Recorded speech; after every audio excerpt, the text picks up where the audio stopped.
Putik, may buhangin sa daan. Putik na, overshot. Overshot na ako.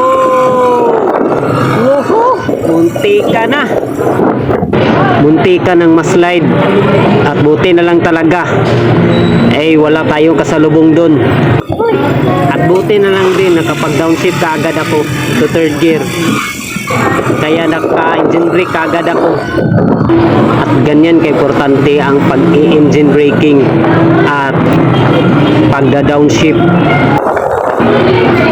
Makakaiwas ka talaga sa aksidente pag sanayin mo lang sarili mo sa pagda-drive ng motor ng pagda-downshift at pag-i-engine braking. Compare sa magre-rely ka lang sa braking ng motor mo. Yan pa ang dahilan na madidisgust. Tingnan natin ulit kung anong nangyari. Dito ako galing sa taas at may pa-right curve at nasurpresa akong may mga buhangin pala. Buti na lang naka-downshift kaagad ako at dandahan akong nag-brake. Grabing kaba ko dun. Nakita nyo mga bay na overshot na ako kasi nag-alangan ako sa mga buhangin na yun.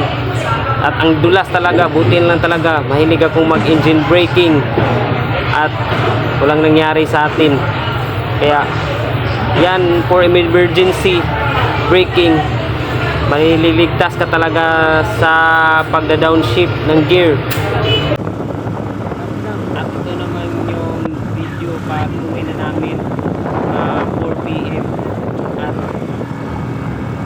wala kaming swerte dahil nabuta na kami ng malakas na ulan at pasilong saglit kami sa may tindahan, pero kalaunan sinuuna din na alam namin yung ulan kasi para hindi natin tigil para makauwi lang kami sa amin sa Valencia.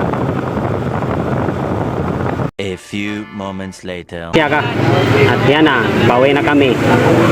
Hapon, ang lakas ng ulan, 4 PM. Relax.